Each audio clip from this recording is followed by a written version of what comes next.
मैं भारत को भारतीयता की मान्यता के आधार पर फिर से खड़ा करना चाहता हूं, उस काम में लगा हूं। मान लो हम टीवी देखते हैं, उसमें मान लो चित्रहार आता है, एक एक से गंदे गंदे गाने हम सुनते, एक एक से घटिया घटिया गीत सुनते।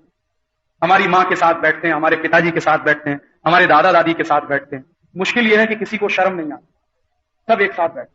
माँ बाप को शर्म नहीं आती अपने बेटे बेटियों के साथ बैठकर चित्रहार। इतने पागल हम हो गए हैं कि अपने जवान बेटे बेटियों के साथ जो नहीं देखना चाहिए वो सब बैठ के देखते। और चित्रहार में कभी गीत नहीं आता वंदे मातरम, चित्रहार में कभी गीत नहीं आता मेरा रंग दे बसंती चोला, चित्रहार में यह गीत कभी नहीं आता विजयी विश्व तिरंगा प्यारा झंडा ऊंचा रहे हमारा। चित्रहार में सिर्फ गंदे गंदे घटिया घटिया गीत। चोली के पीछे क्या है, चीज बड़ी है मस्त मस्त, आती है क्या खंडाला। और सोचो हम रोज रोज ऐसे गंदे गंदे गीत गाएंगे, यही गीत देखेंगे, यही गीत सुनेंगे, तो हमारा चरित्र कैसा बने। और तुमको मैं सिर्फ यही कहना चाहता हूं कि अगर तुम्हारा चरित्र नहीं बना तो जिंदगी बेकार है। हमको हिंदुस्तान में चरित्रवान नौजवानों की ही जरूरत है सबसे ज्यादा। आज ये देश में जो चरित्रहीन नेता पैदा हुए हैं, जो इतना चरित्रहीनता फैली है पूरे समाज में, इतना भ्रष्टाचार फैला है, उसका कारण है कि यहां चरित्र खत्म हो गया।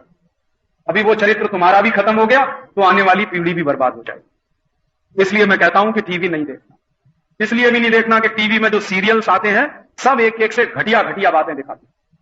जितने टीवी सीरियल आते हैं उसमें क्या दिखाते हैं, पति पत्नी के झगड़े, बाप बेटे के झगड़े, माँ बेटी के झगड़े, पड़ोसी पड़ोसी के झगड़े, बिजनेस पार्टनर के आपस में झगड़े, कोई किसी को मरवा रहा है, कोई किसी को मरवाने की साजिश कर रहा है, कोई किसी के घर में डकैती डलवा रहा है, कोई किसी के घर में चोरी करवा रहा है, कोई किसी के लिए सुपारी दे रहा है, कोई किसी से सुपारी ले रहा, यही सब तो है ना।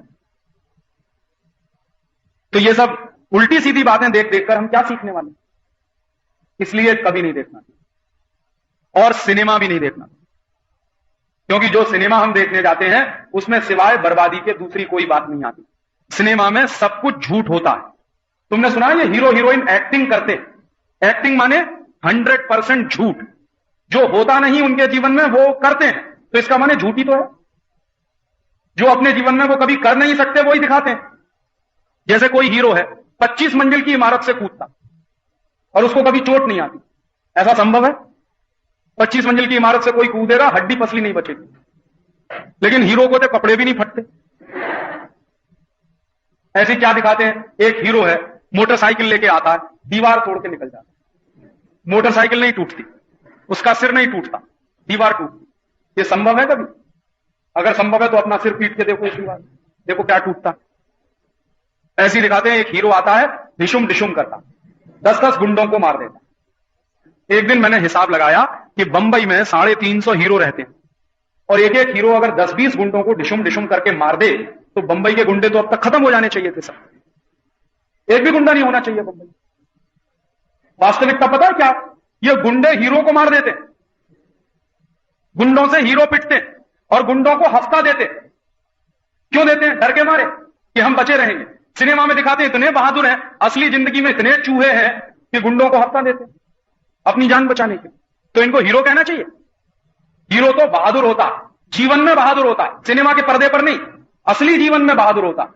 और हीरो इतना बहादुर होता है कि कभी भी उसको अपनी जान की चिंता नहीं होती, जान जाती है चली जाए, लेकिन मेरा सिद्धांत नहीं जाना चाहिए। ऐसे लोगों को हीरो कहते हैं। तो हीरो तो इस देश में थे लोकमान्य तिलक, या हीरो तो थे भगत सिंह या ऊधम सिंह या सुभाष चंद्र बोस या महात्मा गांधी। तो तुम कहोगे ये कौन है? आमिर खान, शाहरुख खान, ये तो सब पैसे के लिए नाचने वाले लोग हैं। पैसा दे दो, दुनिया का घटिया से घटिया नाच करवा लो। तुमको मालूम है जो लोग पैसा लेकर नाच नाचते हैं उनको क्या कहते हैं?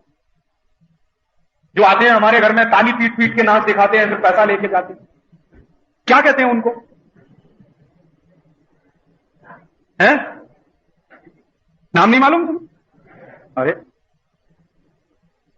वो 50 पैसा लेते हैं, 1 रुपया लेते हैं, 2 रुपया लेते हैं, ताली पीट के नाच दिखाते हैं। तो ये लोग 50 पैसा, 1 रुपया, 2 रुपया लेते हैं नाच दिखाने के लिए, और ये लोग 1 लाख ले लेते हैं, 2 लाख ले लेते हैं, नाच तो वैसे ही दिखाते हैं ना, ताली पीट पीट। उनको हम लोग कहते हैं ही जड़ा। ना वो ही होते हैं ना वो शी होते हैं, ही और शी के बीच में होते हैं। ये फिल्मों के हीरो भी यही। तो इसलिए इनको हीरो हीरोइन कहना बंद करो। और इनको हीरो हीरोइन कहना बंद करो। तो एक काम और करना, तुम्हारे कमरे में अगर ऐसे पोस्टर लगे हों, उनको फाड़ के फेंक देना। और अपने कमरे में ये आमिर खान, शाहरुख खान, संजय दत्त, जूही चावला, माधुरी दीक्षित, ये सब फालतू के लोगों के पोस्टर निकाल के फाड़ना और उनकी जगह पोस्टर लगाना लोकमान्य तिलक का, झांसी की रानी लक्ष्मीबाई का, रानी दुर्गावती का, भगत सिंह का, उधम सिंह का, सुभाष चंद्र बोस का। जो असली हीरो हैं उनका फोटो लगाओगे या नाचने गाने वालों का फोटो लगाओ?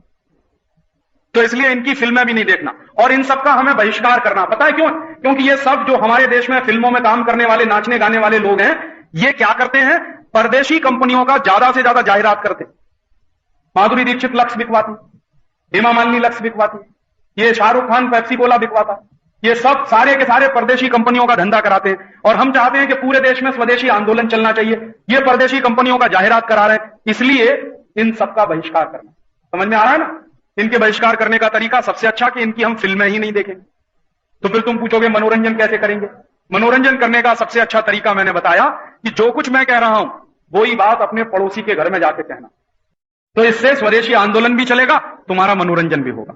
और अपने घर का टीवी बंद करके अपने पड़ोसी के घर में जाना और उसका भी टीवी बंद करा, ये बंद करो, फालतू का काम। बहुत बार विद्यार्थी ये कहते हैं राजीव भाई टीवी बंद करेंगे बोर हो जाएंगे, टाइम पास नहीं होगा। तो मैं तुमको टाइम पास करने का तरीका बताता हूं। अपना टीवी बंद करो, अपने पड़ोसी के घर में जाके उसका बंद कराओ, उसको साथ लेके तीसरे के घर में जाके उसका बंद कराओ, टाइम पास होने लगेगा।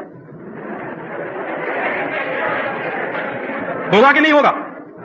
और ऐसे जब तुम घर घर में जाओगे तो उनको ये बातें भी बताना कि परदेशी माल नहीं खरीदना, हमेशा स्वदेशी माल खरीदना। तुम्हारे पास जो माहिती पत्रक है वो उनको दे देना फोटोकॉपी करा के। बात समझ में आती है ना? तो टीवी बंद करना, सिनेमा नहीं देखना, घर घर में जाना, स्वदेशी का प्रचार करना। और अगर मनोरंजन करना है तुमको, कभी कंटाला आ रहा है तो अच्छी अच्छी किताबें पढ़ना। मराठी में बहुत अच्छी अच्छी पुस्तकें, कहानियों की बहुत अच्छी अच्छी पुस्तकें हैं। बड़े बड़े लोगों की किताबें पढ़ना, लोकमान्य तिलक की पुस्तकें पढ़ना, जो मैंने तुमको सुनाया वो उनकी किताब में मिलेगा तुमको। भगत सिंह के बारे में पढ़ना, गांधी जी के बारे में पढ़ना, तो ऐसी अच्छी अच्छी किताबें पढ़ना। और अगर कंटाला कभी आए तो संगीत सीख लो। संगीत से बड़ा मनोरंजन पूरे दुनिया में कोई नहीं। तो कोई गीत गाना सीखो, कोई वायलिन बजाना सीखे, कोई बांसुरी बजाना सीखे, कोई सितार गिटार बजाना सीखे, कोई मंडोलियन बजाना सीखे। ये सब बजाना सीखो या गीत गाना सीखो। समझ में आ रहा है ना? तो संगीत सीख लो। संगीत ना सीख पाओ तो पेंटिंग बनाना सीख लो, स्केच बनाना सीख लो, रंग भरना सीख लो, कलर करना सीख लो। ये सब काम मनोरंजन करने के लिए सबसे अच्छे काम है। बात समझ में आती है ना?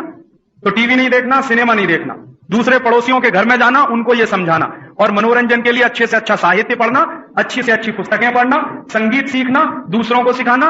अपने घर में और अपने परिवार के आसपास के तुम्हारे बराबर के जितने दूसरे दोस्त हैं तुम्हारे, उन सबको ये सब समझाना। समझ में आ रहा है ना? तो हम वही काम करेंगे जो लोकमान्य तिलक ने 1905 में किया था। फिर से स्वदेशी आंदोलन चलाएंगे तो इस देश की आजादी बचेगी। मैं तुमसे इतना ही कहने आया था, तुमने शांति से सुना। बहुत बहुत आभार, बहुत बहुत शुक्रिया, बहुत बहुत धन्यवाद।